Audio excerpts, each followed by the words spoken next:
Good morning. Good morning.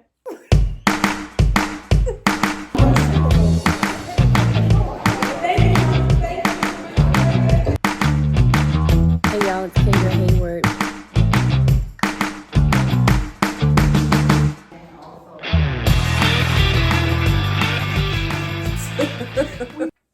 Yes, we're eating Oreos. Morning. Welcome to the Power Suite. I'm your host, Kendra Hayward, and I'm LaShayna Wilder. And we're here to talk about all things business network. Boy.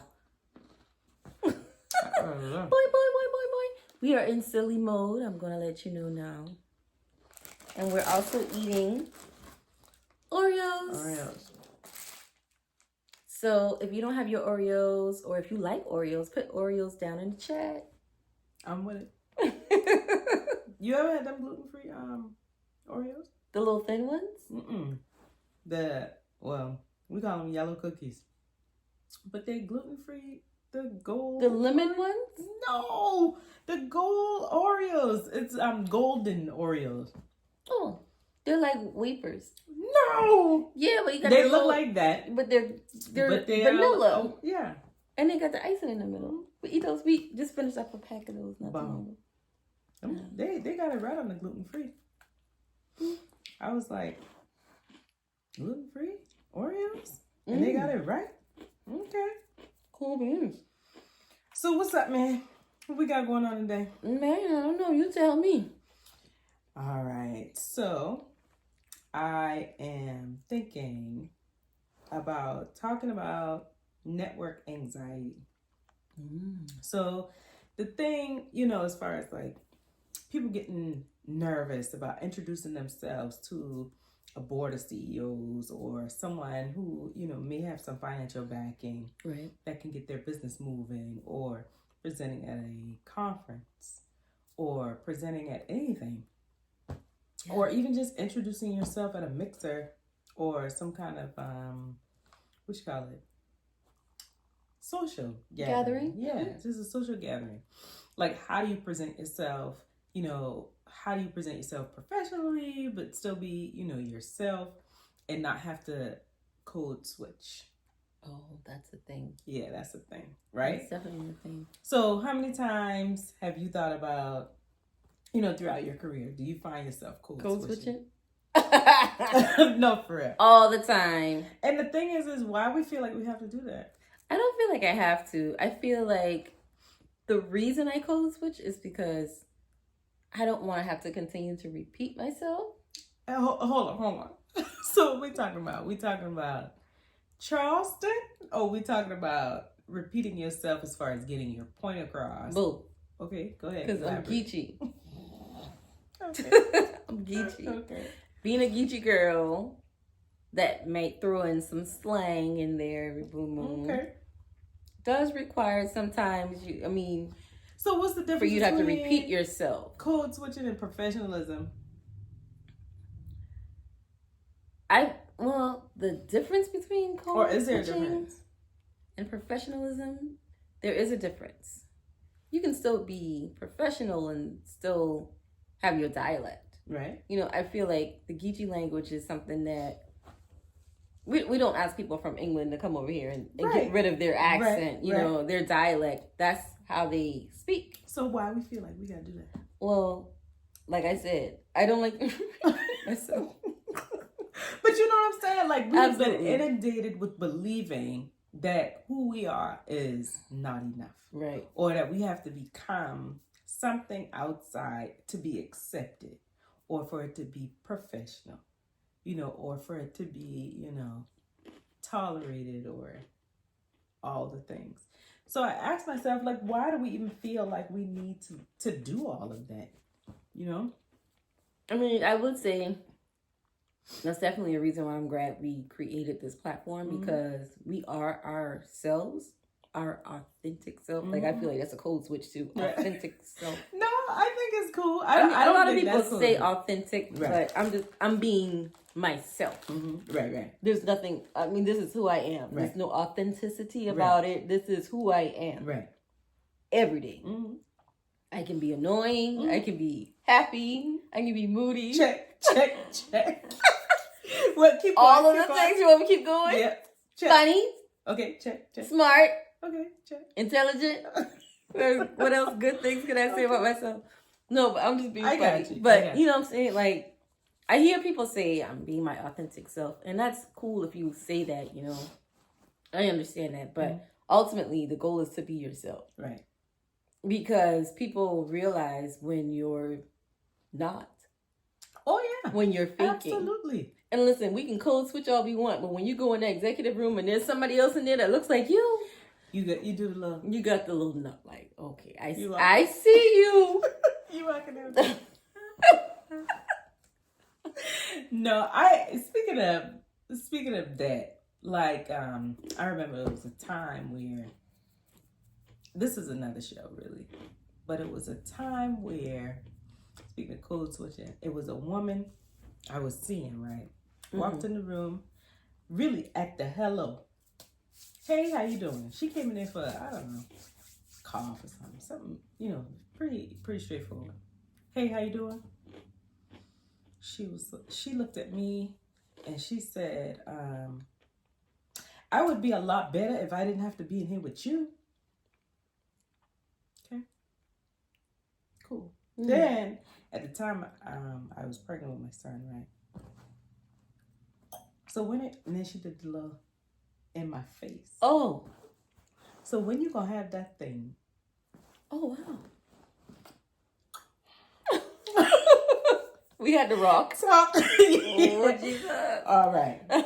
So that's when you set things aside real slow and you say, okay. So in your body, right?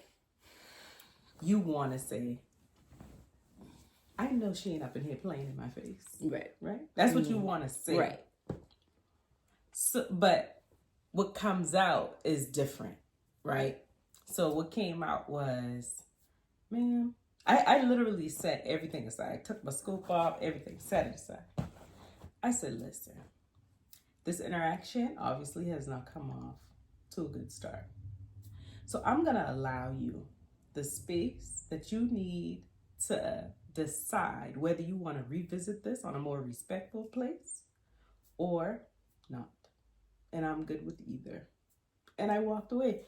But in my mind, in my body, if I don't walk out this room right now, we gonna have problems. Be a problem. You know, so to me, I'm thinking, was that a code switch? Or was that just, professional? I feel like that was a moment where you had to gather, like, yourself. With you know what I'm saying? Like, hand in your face, the attitude, the tone. Listen, I'm sure you were this had to have been about 10 years ago. And you still feel it. Feeling it. Mm-hmm. Yeah. Don't put your hand. You can't do it. I would be a lot better if I was in here with you. I didn't invite you, ma'am. I'm here to help you. You're the one that's... Yeah. I'm here to help you. I mean, you either, take it or leave it, right? Or leave it. That's right. But, yeah, so... So, comment if you have ever had that experience about, like, having a code switch or really kind of put on a face, a mask who you really are so that you felt like you were accepted. What was your experience? We'd love to hear it. Absolutely. So, understanding. Yeah. Anxiety. Gotcha. Oh, that was it.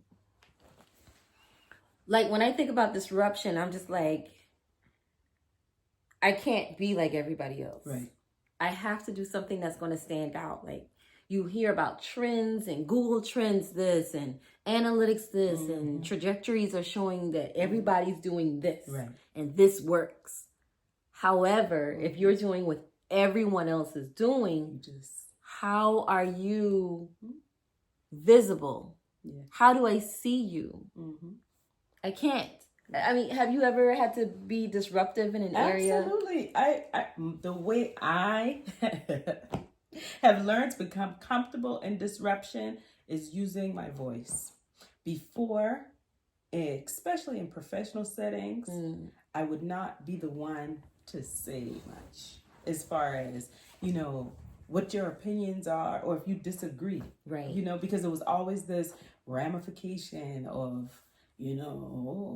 You rustling too feathers. Yeah, you rustling too many feathers, And now I'm at a place to where I earned the damn rustle.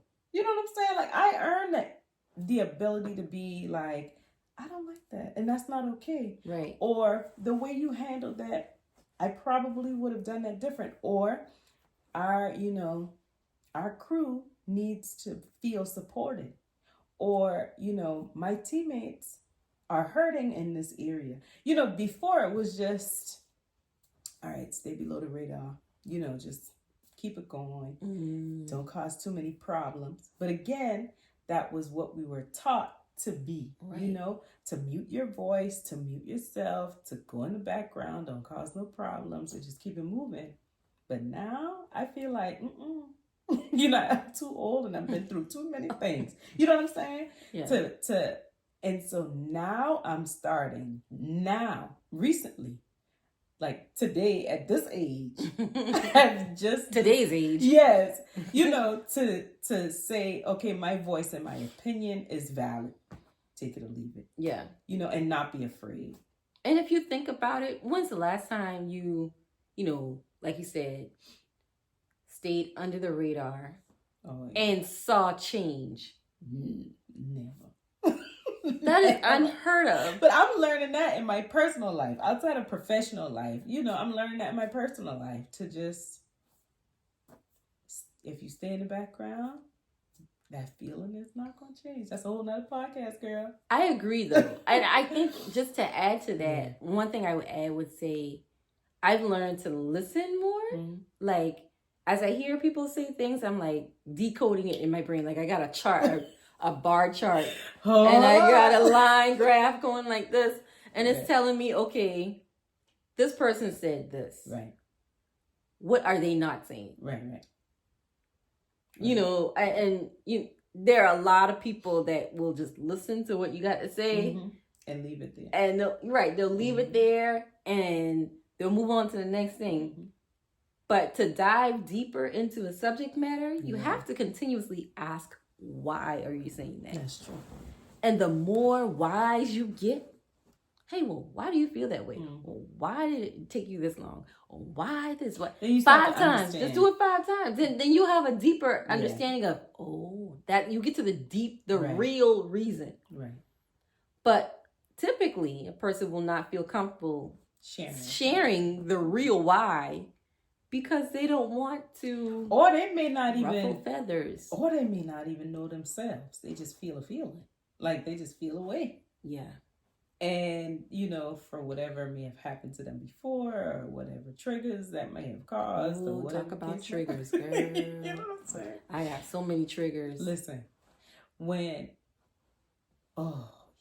now I'm thinking about professional triggers. Oh. What's some of your professional triggers? Professional triggers? Yes.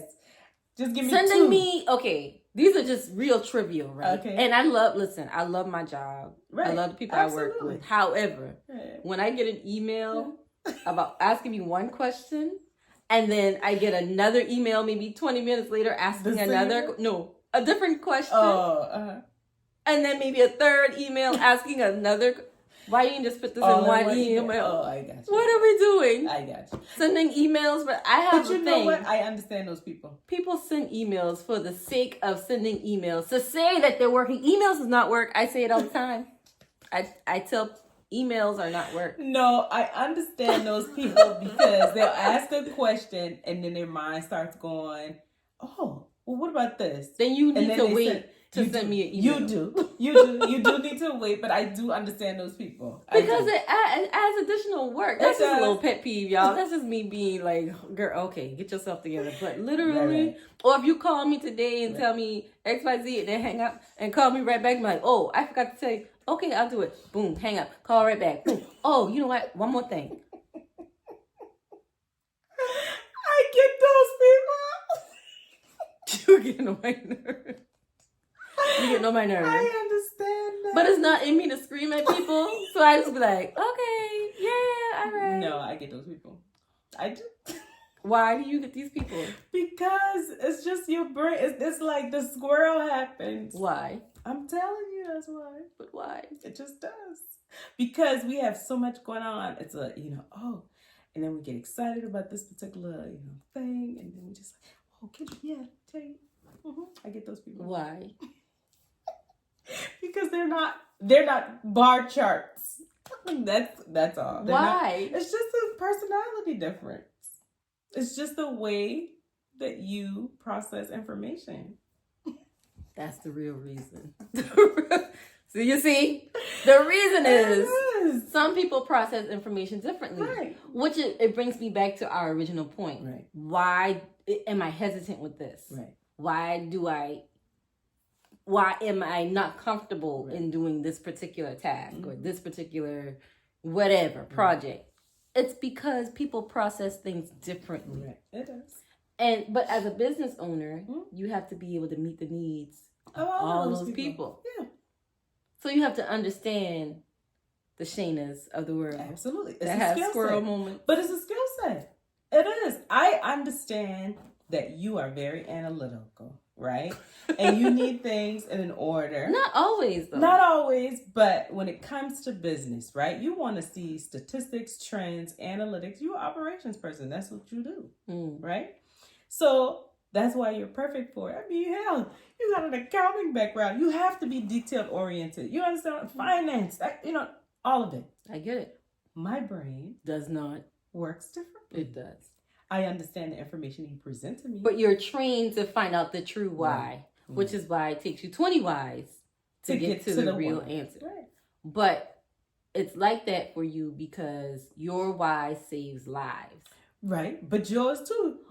But I can put it in a chart real fast and figure it out in 5 minutes. Give me a pivot table. I can't. Shoot. I'm like, oh, what? Oh, that? Yeah, I got you with that. Yeah, what are all these words? What y'all asking me? What? Let me what see do you it in want a graph. Right. Let me see the trend in Put a graph. Put it in a graph. That's it. A chart. Colors. I like colors. Yeah. Blue, green, red, yellow. But I mean, that's the beauty of it. That's the beauty of the network. Of life. Period. The beauty of life, yeah. It's just, and did you realize that 48% of professional people who are in a network stay in a network throughout their entire careers, whether they pivot or not? 48% of people find value in a network. Who are business owners, professionals? They keep in touch with their network, even in the long term. Years. Now that's interesting. That's very interesting. And 38% of that 48% find it challenging to maintain connections due to a lack of time. Because they're wearing all the hats. That's it. They have to be a squirrel. Yes. They got operations. We got to teach marketing. We got to sales. Yep, we got to teach them. But that's why you have a network. Yeah, and it's good to have a diverse network like we do. Like 300 plus people that can do multiple things. Tasks. And another statistic, 41% of people express the desire to network more often. 48% more entrepreneurs or just people in general? People in general. Oh, that's half the world. Yeah. So, I mean, we're really on... They're looking for community. That's why. Like-minded people. Absolutely. That's why when we present this to people, yourself included, who need to be in that network, urbanmasterclassnetwork.com. Shameless plug, but it is what it is. It is what it is. We got over 300 people that believe in us. In like 2 weeks? Oh, yeah. Was it for real? Honestly, I think it was closer to 3 weeks. Yeah, 3 weeks. Yeah, by the time we hit a month, yeah. Oh. We were there. So we talked to a few people, grew it to about 300, and we're growing exponential. Honestly, we're on track. Okay, Miss Charts. Okay, we're on track. If we're doing 300, like 100 a week, right? If we're doing 300 in 3 weeks, so in the next 52 weeks, we're thinking about at least 5,200 people. If we close, what will you say, 5,200? Yeah. Yeah. Okay. I can see it. I can see it. I think that's amazing because when you have a group of people that not only think like you, but some folks that think differently, it's going to open up your mind to see things from a different perspective. Gotcha. And really find out why they're saying that. Because people in the network could ultimately be your audience. True. Sometimes. Now, everybody's not your audience. True. And you have to be okay with that, too. 100%. I had to learn that. Everybody is not your client. That thing will keep you broke. Trying to please everybody? Yes, Jesus. And you please no one? That's a word. Trying to go for all? Listen. You get none? Find your niche and stay in your lane. Right. Everybody is not your customer. Identify who that person is, what they look like, what they, how much they make, where they live. Yeah. Know your audience. Because if you trying to take care of everybody, it's going to keep you in the red. Right. I'm telling you. And leave some in the pot for other people. Okay. Let other people do stuff. We had that conversation today, too. We did. It's okay to say, I don't do that. But I know X person Somebody that else. does. Yeah. Refer. Mm-hmm. And it always comes back because it's enough out of it for everybody to eat. Absolutely. So, yes. Some statistics, right? All right. 41. Okay, this is from the NIH. Yes, National Institute of Mental Health. Okay. So, NIMH. Okay. NIMH. Okay. Yes. I'm used to NIH, but it's all the same entity. Anyway, 41% of teens with a high social media use identify with having anxiety. 7.1% of adults with social anxiety, and the highest percentage of those people were amongst females. So speaking of that in business, when it comes to women in business and that kind of thing, as a woman, how do you, for example, if you're walking into a boardroom asking for funding for your project, as a woman, do you automatically feel inferior? Do you, when it comes to, let alone social anxiety, but networking anxiety, like what kind of things you think as a woman would come into play? Or what kinds of things that you had to overcome? I think as a woman, you automatically have to overcome the perfectionism. Okay. Tell me more about that. Women typically want to make sure that they do things the right way, that, the kids are taken care of, they can still work, they can still this, they can still that, and still be themselves. Meanwhile, they're giving themselves to about 5 different things. Right. And so I think they probably, just as a woman, I think we probably deal with, like, when you're asking for something, you want to make sure you ask the right things. You want to make sure you present it in the right way. You want to make sure that you're saying things that resonate with your audience or whoever you're asking, to collaborate with you. And we put a lot of pressure on ourselves. And I think pressure is what causes anxiety, causes stress. So it makes me think, what is the right way? Like, what way is the right way? If I am trying to present myself authentically, right?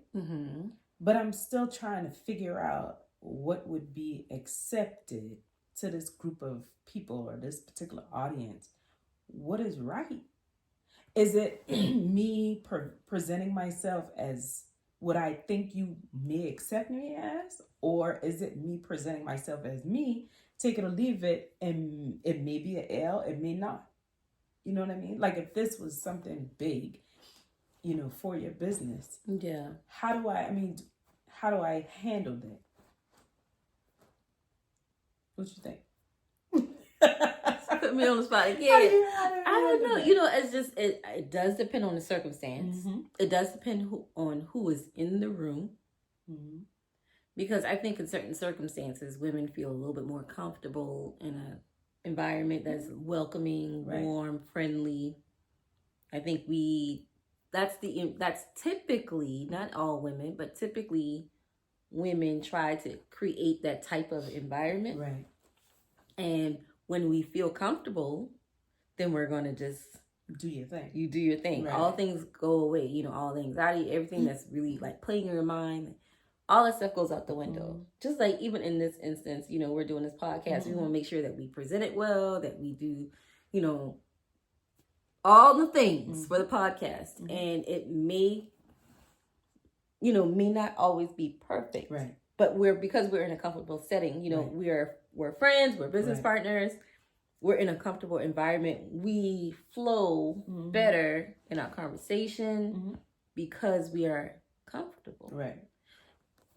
And that's just that's a thing that a lot of people, not just women, just a lot of people have to overcome. That's true. You know, I've seen men struggle with stuff like that too, especially if they're an introvert. Yeah. I was just thinking about it as you were talking. I was like, you know, in general, women, you know, of course we fighting for equality. Heck, we fighting just to get the same amount of pay, right? Right. But you still have to be able to give those same deliverables. You still have to give those same, you know, presentations and expect the same, you know, returns and whatever your efforts are and whatever your position is. So, I mean, just as a woman, that networking anxiety is real. Business anxiety is real, especially in like leadership or executive positions. Absolutely. You know, when people's livelihood depend on your presentation or you know, closing that deal. I mean, that's a big deal. I can't speak on the perspective of a man because I ain't him. Right. But I'm just saying, you know, but here we are able, you know, we've made the space, created the space to be ourselves, right? And to, you know, just do what we do naturally. But it just got me to thinking, you know, how do I need to move forward with certain aspects? Am I just needing to be authentic to myself and take it or leave it, whether we get the deal or not? Or, you know, because I mean, even with you and I working together, right? Right. We're going to have to be in some, you know, in front of some people. Yeah.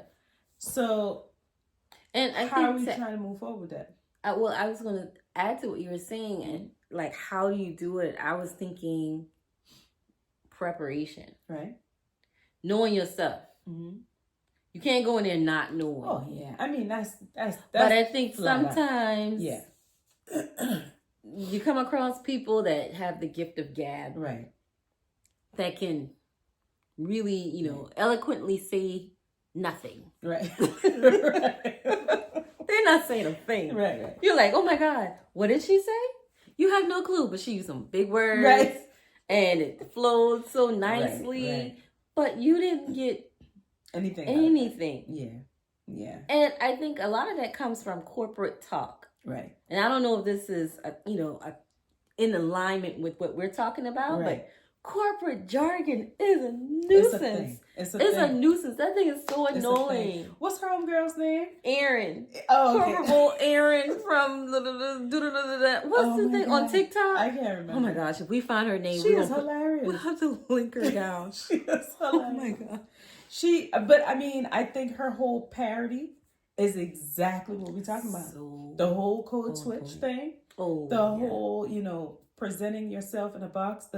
What do you say? What she always deliverables? Not that, but we're gonna table that. Yeah, we're gonna table that. We're gonna come back. You know, or whatever people say. I just can't. And what's my man's name? He is funny too. I like his style, the way he dresses too. Oh my gosh, we gotta find him. Okay, we'll find him and we'll link him below. Brown skin dude, handsome. Yeah, he's another one with the bald head. No, he always keeps his hair cut short. The fade. Yeah. I can't remember his name. I don't remember. But he's hilarious too. But they're on point, and they're both, you know, millennials, generation Z. But I love his reads though. Oh yeah, he gets the way he the way he can tell you off. Yes, I gotta figure out my man's name. But listen, I don't. My brain. Love his it's read. not good. I can't do it. The way he will read you in an email. He will. And you're just like, oh, did he just? Oh, he told you all. What's he talking about? Did he carbon copy everybody on that? The way together.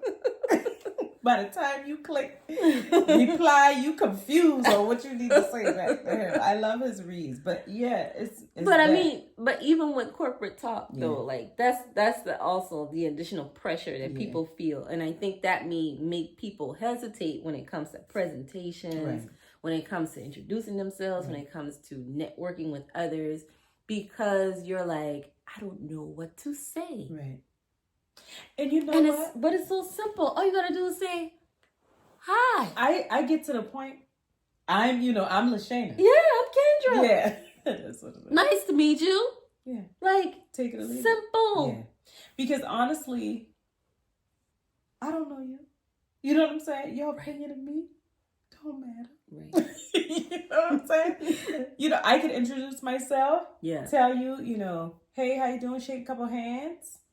But how you feel about me? Right. Ain't my business. It's kind of, yeah. You know what I'm saying? I mean, but in a business setting or in a corporate setting, when things riding on you, I think we do put that undue pressure on ourselves. Yeah. But the reality of it is, okay. It's okay. That's gonna be okay. I mean, literally, the moral of the story is it's okay to be yourself. Yeah. Absolutely. Point blank, period. Period. Whoever you are, however you show up. Now, in a respectful manner, because, sometimes people, this is how I am. I don't do that. I don't smile. I don't smile. That's different. That's rude. Yeah. I don't do all of that. I don't take. That's different. Yeah. But you know. Absolutely. Yeah. Yeah. But and then it was something else that I just thought about as far as as that goes. It's crazy how we're taught to have to always pivot, and of course, I live my life as a Black woman.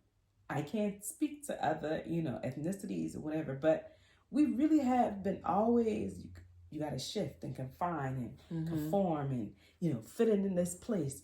Don't wear your hair in the fro at work, or you got to straighten your hair. Right. Like it was a thing to where it was, to wear locks at work. Oh, Lord. Right. You don't want to, Yeah, I mean, come on. It just grows out of my head. Like, why do I, what is wrong with that? It just grows like this. This is what it looks like. It is what it is. Every day, yeah. But it's crazy how the length of time that we've always been lied to and made to believe that, you ain't good enough because of that. And then I think that kind of pours into where all of that anxiety comes in, because you just, subliminally think, am I good enough? Am I going to be accepted? Are these people going to look at me, crazy? I'm the only Black woman in the room. Right. I mean, so all of those things as a Black woman just kind of is there and just in your subconscious. But I feel like we've just been placed at a disadvantage in that way. Women is, not just Black women, but women of color in general and women in general have been placed at a disadvantage because societal, norms have forced us to lead those lives. Right. I mean, I think that's why there's power in disruption. I like it. Listen. I like that. You don't have to do what everybody else is doing. I like that. Stand out. I like that. Yeah. I like that. For sure. Finally, we're going to leave the people with some strategy, right? Okay. That's what we always plan to do. Give you actionable steps, right? So 4 things that people can do to avoid or ease networking anxiety. Okay. All right. Number 1, visualize, meaning imagine how you think this thing is going to go beforehand. Get yourself more comfortable on how you want to present. And that's it. The law of attraction, right? If you can visualize, you say, listen, I'm going to command this room. Everything that I ask for is going to be, delivered to me. Affirm yourself. And I think that'll help to decrease networking anxiety. The other is have a script, have a plan. Go in there organized, figure out what it is that you're going to say. Know what you need. Be very clear on what your objectives are. Identify what those are. Lead whomever your audience is into that objective. And that's all you can do. Third, fuel up. What I mean by that is take care of yourself. get enough rest. Don't go in these people place tired and unprepared. Don't go in front of, your audience, especially if you're doing an interactive group where you have to be present for that group. Being present will allow them not only just to trust you and whatever information you're sharing, but it allows you to be more engaging, with your audience. So fuel up, take care of yourself, eat well, get enough rest, put on your little cute heels and make yourself fantastic in front of these people. Okay. And the last is lower the stakes. When I first looked at it, it would say to lower your positioning in the room, like and attend discussions versus give them or be, the person at the whiteboard, right? And I think that's trash. I think you shouldn't lower your positioning, because that's what we were talking about earlier, as far as, you a woman, you stay here, or, you're not going to be good enough for that particular position, so you need to apply for this particular position. I think it's trash. What I think lowering the stakes should mean is let the pressure off of you. Whatever is destined for you is going to be, those doors are going to open, right? So for you to put this undue pressure on yourself to say, well, I'm a failure if this deal doesn't go through. It may not be the right deal. It may just not be the right deal. And that's cool. Yeah. If I don't get this job, then, I'm not good enough. No, not necessarily. It might be saving you from them hellacious emails.